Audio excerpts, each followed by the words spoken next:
Hello बच्चों, आज की क्लास में हम पढ़ने वाले हैं 11th क्लास का बहुत ही इंपॉर्टेंट टॉपिक जिसका नाम है central problem of an economy.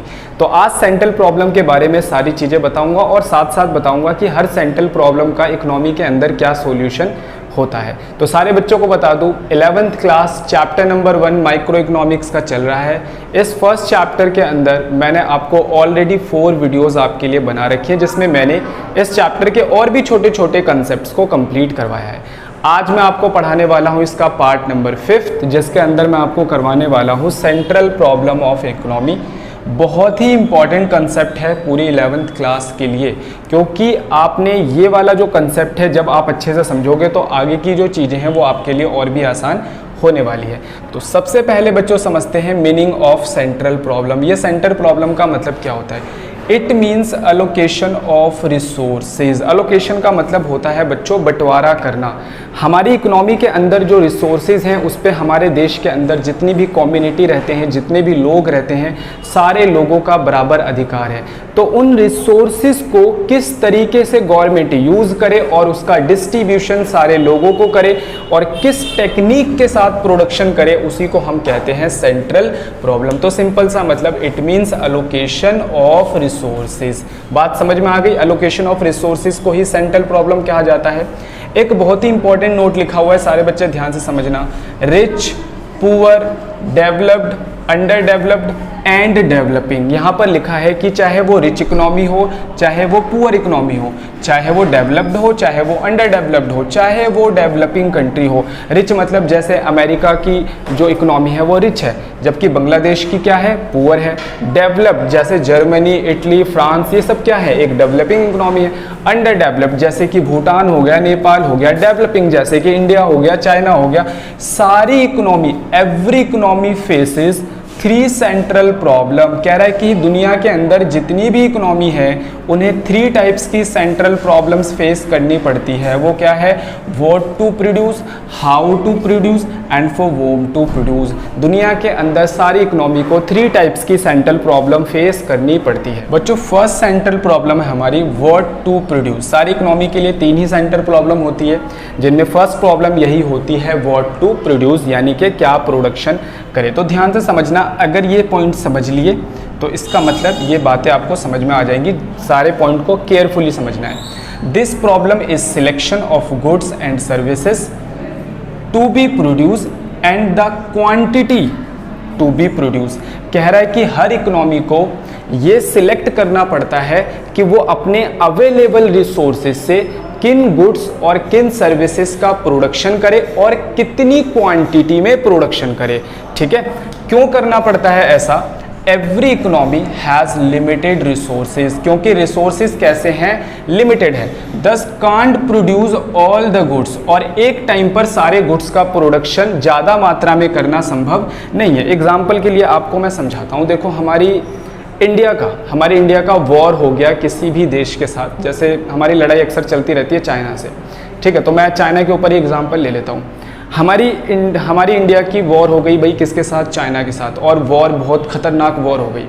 तो अब मेरा क्वेश्चन ये है कि ऐसी स्थिति के अंदर जो हमारी इंडियन गवर्नमेंट है वो किस चीज़ के प्रोडक्शन के ऊपर ध्यान देगी? भाई जाहिर सी बात है, ऐसे टाइम के अंदर ये तो है नहीं कि अनाज के ऊपर ध्यान देगी गवर्नमेंट, ऐसे टाइम पे कंस्ट्रक्शन के ऊपर ध्यान देगी, ऐसे टाइम पर यहाँ तक कि गवर्नमेंट एजुकेशन जैसी महत्वपूर्ण चीज़ों के ऊपर भी ध्यान नहीं देगी।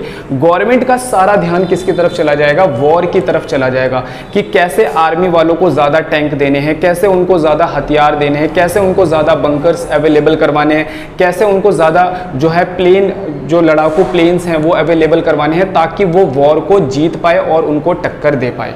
तो कहने का मतलब क्या है कि जब हमारी इकोनॉमी के अंदर सिचुएशंस के हिसाब से हमें डिसाइड करना पड़ता है गवर्नमेंट को कि क्या प्रोडक्शन करे। अगर वॉर का टाइम है तो वॉर की जो चीज़ें हैं वो प्रोड्यूस होंगी और जो सिविल गुड्स हैं उनको हमें क्या करना पड़ेगा? कम। अब एक टाइम पे दोनों का प्रोडक्शन नहीं बढ़ाया जा सकता क्योंकि रिसोर्सेज आर लिमिटेड। ठीक है, तो सारे बच्चों को समझ में आ गया। Example, production of war goods ठीक है ना, is possible only by reducing the production of civil goods. कह रहा है कि वॉर गुड्स का प्रोडक्शन तभी बढ़ाया जा सकता है जब सिविल गुड्स को कम किया जा सके। ठीक है, अभी मैंने आपको समझाया भी है। बेसिकली व्हाट टू प्रोड्यूस जो है उसके अंदर दो प्रॉब्लम्स होती हैं। कितनी प्रॉब्लम्स होती हैं? दो। What possible commodity to produce, इसका मतलब हम क्या प्रोड्यूस करें। दूसरे नंबर पे how much to be produce, और कितनी मात्रा में प्रोड्यूस करें।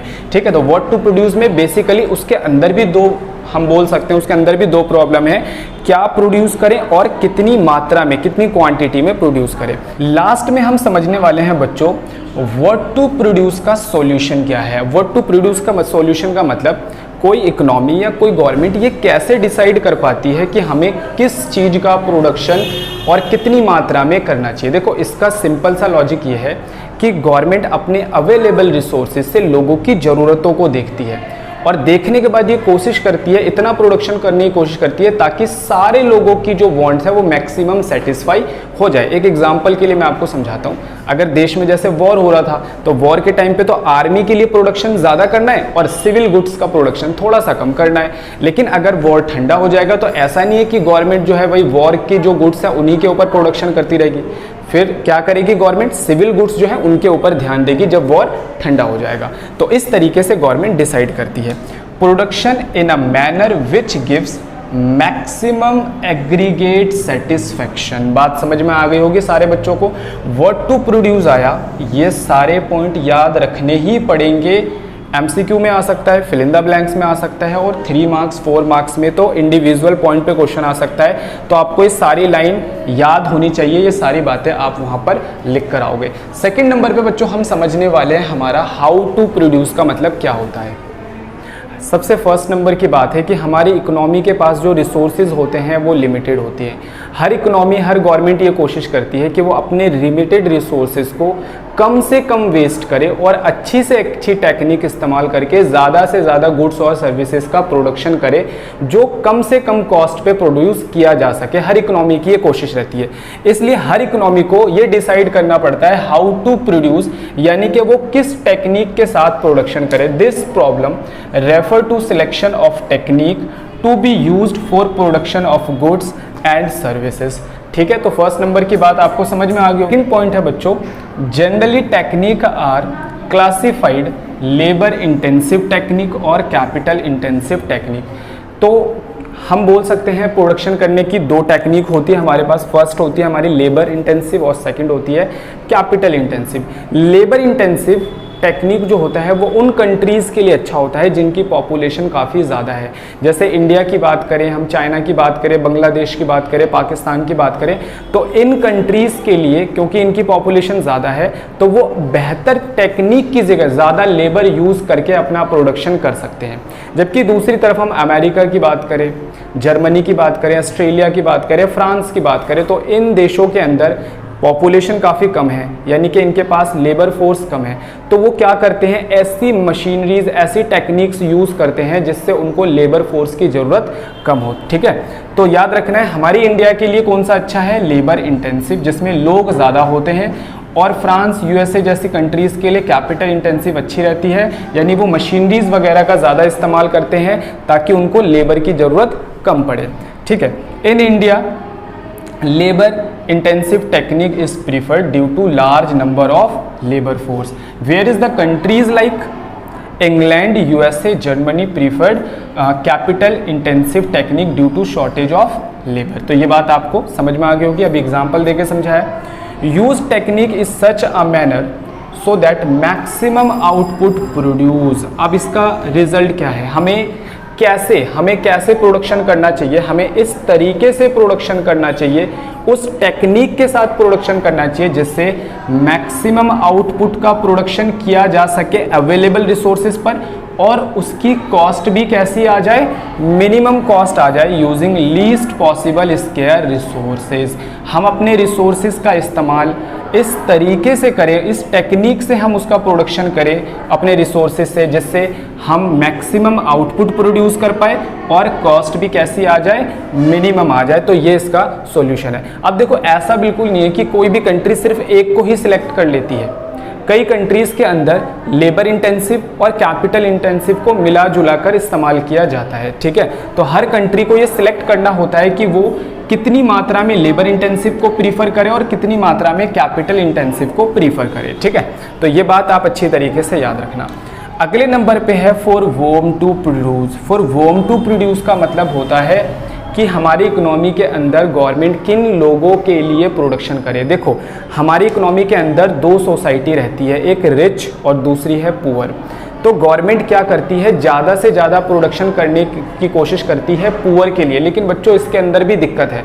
अगर गवर्नमेंट पुअर के लिए ज़्यादा प्रोडक्शन करती है तो इसका फ़ायदा क्या है? इसका फ़ायदा ये होगा कि गवर्नमेंट इक्वालिटी प्रमोट करने की कोशिश कर रही है, यानी जो गरीब है उनको उठाने की कोशिश कर रही है और जो अमीर लोग हैं उनके टैक्स वैक्स लेकर उनकी इनकम को कम करने की कोशिश कर रही है। चलो, ये तो अच्छी बात है, गवर्नमेंट इक्वालिटी को प्रमोट कर रही है। लेकिन आप सोचो कि अगर सारी चीज़ों को गवर्नमेंट ही बनाने लग जाएगी तो प्रोड्यूसर्स का फ़ायदा कैसा होने लग जाएगा? कम होने लग जाएगा। जैसे मैं एग्जांपल के लिए आपको बोलता हूँ कि गवर्नमेंट कहती है कि भाई हमारे देश के अंदर जितने भी स्कूल हैं सारे प्राइवेट स्कूल बंद हो जाएंगे और सिर्फ गवर्नमेंट स्कूल ही चलेंगे। इसका मतलब क्या है कि जो लोग प्राइवेट स्कूल चला रहे हैं, जो टीचर्स प्राइवेट स्कूल में पढ़ा रहे हैं, जो स्टाफ प्राइवेट स्कूल में लगा है, वो सारा क्या हो जाएगा? बेरोजगार हो जाएगा, अनएम्प्लॉयमेंट उनके सामने आ जाएगी। इसी तरीके से गवर्नमेंट अगर ज़्यादातर प्रोडक्शन सेक्टर को अपने अंडर टेक कर लेगा तो इससे हमारे देश के अंदर अनएम्प्लॉयमेंट बढ़ने लग जाएगी, प्रोड्यूसर्स का फायदा बढ़ने लग जाएगा, जिससे हमारे देश की जीडीपी कम होने लग जाएगी।